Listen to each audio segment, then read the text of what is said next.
안녕하세요. 뚠자입니다. 오늘은 KFX의 핵심인 A사 레이더에 대한 비교를 해보겠습니다. 본론 시작하기 전에 구독이라도 부탁드려 봅니다.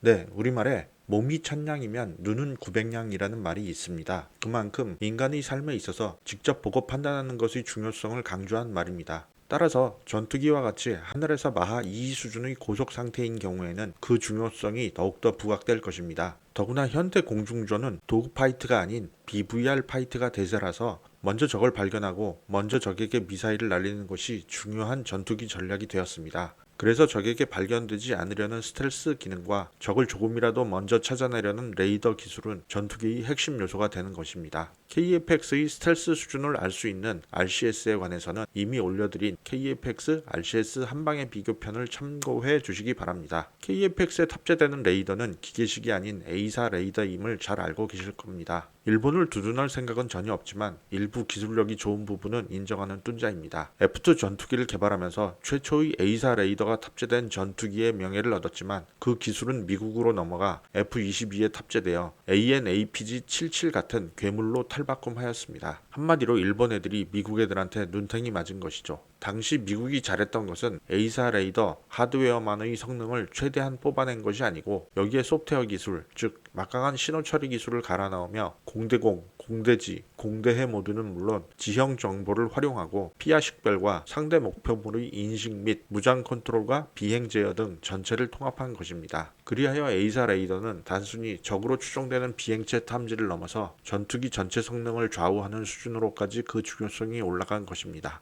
따라서 미국이 한국에게 A사 레이더 등 4대 핵심 부품의 기술 이전을 거부했던 것은 한마디로 니들은 전투기를 만들 생각을 하지 말고 그냥 우리에게 사서 써 라는 것이었죠. 그럼에도 불구하고 대한민국은 꿋꿋이 그 어려운 걸 또 해냅니다. 트럼프가 한국 사람들 정말 징글징글하다고 할 만했습니다. 아무튼 KFX에 장착된 A사 레이더는 하드웨어는 80% 이상 성능이 나온 것으로 보이지만 관건은 소프트웨어입니다. 지난번 카이의 고위 임원 인터뷰에서는 소프트웨어가 60% 정도 진행되었다고 밝혔지만 사실 전투기를 하늘에 띄워놓고 실시간 데이터 처리하면서 업그레이드하고 무장과 통합해야 하는 등 아직 할 일이 참 많을 것입니다. 서론이 길었습니다. 각 전투기별 탑재된 레이더의 성능 보시겠습니다. 각 탑재된 레이더의 정확한 명칭을 표로 정리해 보았습니다. 아울러 각 레이더별 탐지 거리에 대한 수치는 RCS 5, 1, 0.5제곱미터를 기준으로 하였습니다. 비스텔스기 및 세미스텔스기, 미사일 등으로 정했습니다. 그냥 기준일 뿐입니다. 미사일이 0.1 수준이라고 생각하시면 적당한 계산으로 구하면 되니까요. 마지막으로 기본적 데이터가 틀릴 수도 있습니다. 진정한 탐지거리는 전투기 제조사나 운영 국가마다 차이가 있을 수 있음을 미리 양해 구합니다. 그럼 구체적으로 보실까요? 먼저 라팔과 F-15J입니다. 일본 F-15에 들어가는 레이더는 성능이 우수합니다. F-15K보다 훨씬 좋네요. F-22와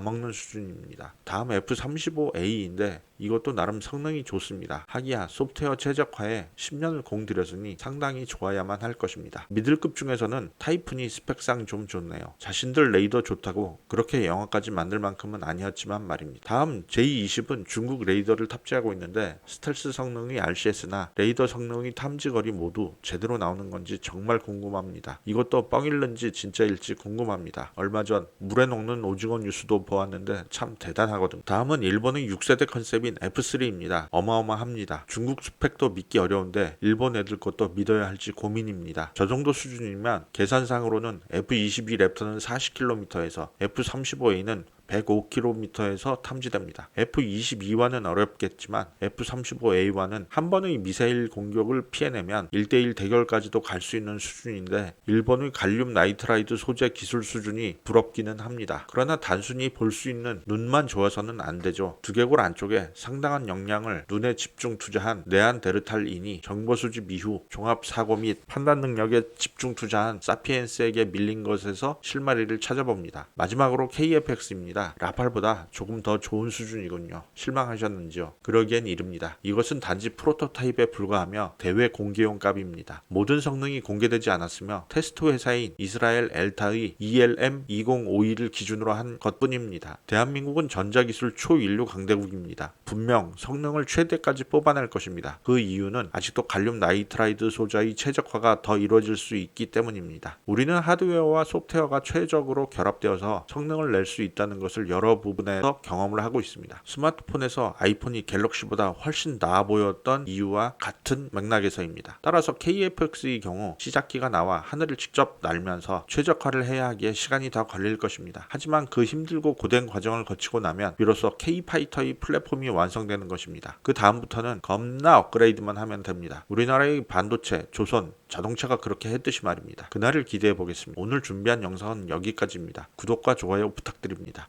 감사합니다.